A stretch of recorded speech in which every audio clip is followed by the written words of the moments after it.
Je confirme leur pérennité.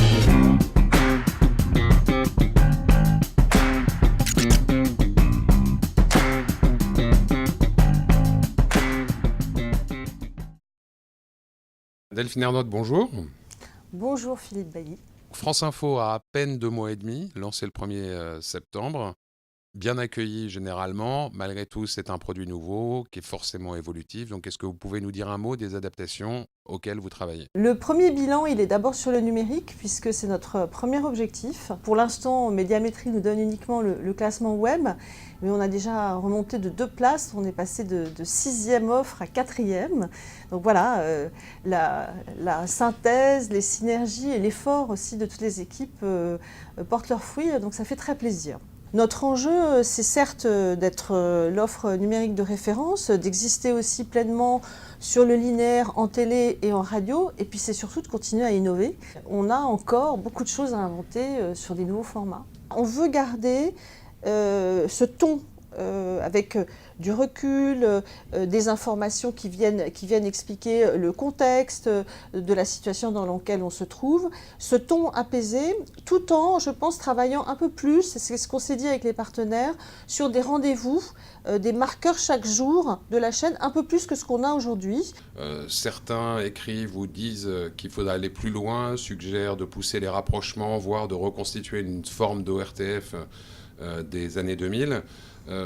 Votre point de vue sur la question? Indépendamment des structures et des questions d'organisation, moi je préfère qu'on se concentre tous ensemble, et c'est ce qu'on fait d'ailleurs tous ensemble, sur le pourquoi des choses. Bon, le pourquoi, c'est que on voit bien que nos différents métiers, la radio, les différentes télévisions, l'INA aussi avec son travail très important sur les archives, on a les moyens aujourd'hui de constituer des plateformes de médias globaux en alliant ces différents métiers-là et en se réunissant autour du numérique. Je crois que c'est ça le plus important. Donc on a réussi, je pense, à le faire avec l'information. Il faut qu'on continue, il faut qu'on persévère. Le sens de l'histoire, c'est quand même le média global et qu'il faut qu'on soit capable de réunir nos forces autour du numérique.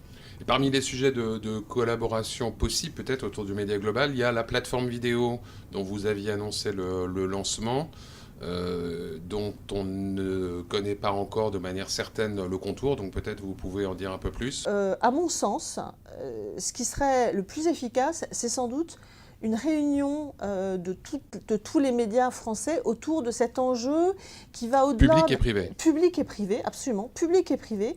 Au-delà de cet enjeu presque économique, je dirais qu'il y a presque un enjeu culturel fort pour nous tous qui questionne notre existence demain si on ne sait pas se mettre dans un modèle qui ne sera peut-être pas 100% du modèle demain de la façon de regarder des œuvres, mais qui va exister quoi qu'il arrive. Voilà. Donc ça, c'est un sujet qu'on débat. Je ne fais pas complètement consensus sur ce sujet parce que je pense que les acteurs se vivent encore plus comme des concurrents que comme des alliés potentiels. Moi, je pense qu'on aurait intérêt à l'alliance. Je suis en train de réfléchir à un modèle qui soit arrimé à l'antenne, bien entendu, aux chaînes traditionnelles et qui permette de trouver une équation économique qui soit viable pour le service public sur une offre qui va au-delà, qui est une offre de VOD. Et le cercle de vos partenaires, il peut aller jusqu'à des opérateurs télécoms, puisqu'on parle beaucoup d'un univers convergent, donc groupe audiovisuel d'édition, mais éventuellement aussi opérateurs télécoms. Oui, moi je pense qu'il faut être ferme sur l'objectif. L'objectif, c'est comment faire en sorte qu'existe de plus en plus pour nos téléspectateurs, les internautes demain, les abonnés à des offres de SVOD, les œuvres françaises. Et pour ça, il peut y avoir une alliance avec toutes les entreprises de bonne volonté qui ont ce souhait-là de faire vraiment exister la création française. Et dans le cas où vos négociations ne seraient pas abouties au printemps 2017, malgré tout, vous maintenez votre horizon de lancement de la plateforme France Télévisions? Oui, bien sûr. Il y a plusieurs modèles. On pense toujours à Netflix, on pense à Canal Play. On est en train d'imaginer des offres qui permettraient, sans engager trop lourdement dans des achats de catalogue très importants le service public, de mettre à disposition de ceux qui le souhaitent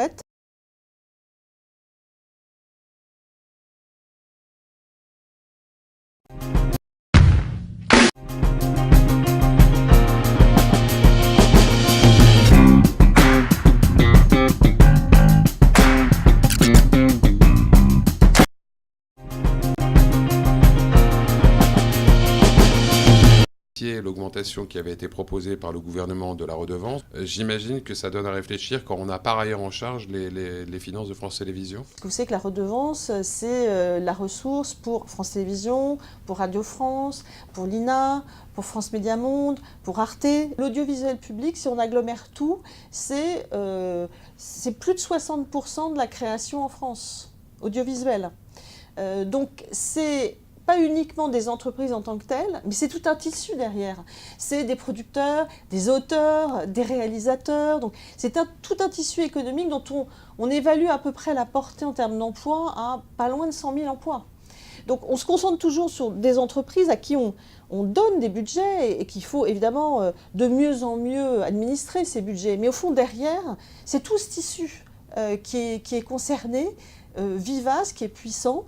Et moi, j'ai le rêve qu'à l'instar du positionnement qu'ont les grands cinéastes français, le cinéma français, on peut le dire, on ait aussi une filière de l'audiovisuel français qui soit aussi reconnue que l'est le cinéma aujourd'hui. Les médias traditionnels, ils vivent une révolution, la révolution numérique. Faire cette transition avec un modèle qui sera à la fois toujours un peu traditionnel, puisque des gens continueront à regarder la télé comme aujourd'hui, et en même temps totalement nouveau, parce que les modes de consommation des gens qui ont 15 ans n'ont absolument rien à voir avec ceux de leurs parents, il faut investir dans cette transformation. Et ça ne se fait pas comme ça, juste avec des idées, ça se fait aussi avec des investissements humains et des investissements financiers. Derrière ça, c'est une certaine idée de la manière dont on pense le monde, une idée française avec ses bons et ses mauvais côtés, mais avec j'aime pas tellement le mot d'exception, mais comment on met en avant notre culture propre, qui ne ressemble pas à la culture nord-américaine,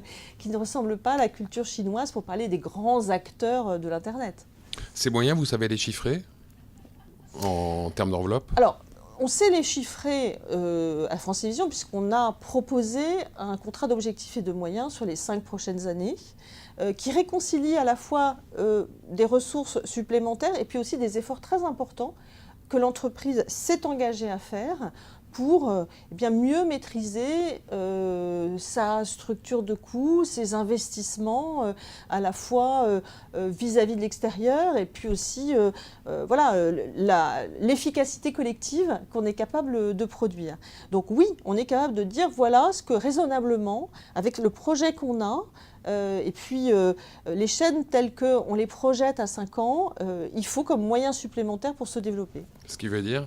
Ce qui veut dire qu'aujourd'hui on a... Concrètement, si on met un chiffre en face de ce... Je dirais que si on se place dans 5 ans, en gros, par rapport à la situation actuelle, entre l'évolution naturelle des coûts, que ce soit les coûts externes ou les coûts internes, et puis les investissements qu'on a besoin de faire dans le numérique, dans la création, je l'ai dit, c'est très important, et puis dans l'information, mais ça reste encore du numérique, il faut en gros 150 millions, ce qui, n'est pas une somme faramineuse, mais qui est importante pour l'entreprise. Donc, dans ces 150 millions, le contrat, il prévoit que 2 tiers de l'effort est fait par l'entreprise elle-même et 1 tiers par la ressource publique au moyen d'une augmentation relativement modeste de la ressource publique. Un dernier mot sur le séminaire de direction qui vous tient éloigné de la Maison des Travaux Publics aujourd'hui. Peut-être vous pouvez nous en donner quelques clés ou quelques éléments de la réflexion que vous y conduisez. Oui, alors tout d'abord, je suis désolée de ne pas être là. Je serais venue s'il n'y avait pas eu ce séminaire, qui est important pour moi parce que trouver 2 jours dans l'agenda de l'ensemble des directions de France Télévisions, c'est pas si simple que ça. Et on est content d'être ensemble en ce moment, à la fois pour travailler sur l'équipe elle-même, parce que voilà, il y a eu des changements, donc je pense que travailler sur sa cohésion, comment on est mieux ensemble, comment on travaille mieux ensemble, c'est très important, hein, ça fait partie aussi du travail d'une équipe de direction.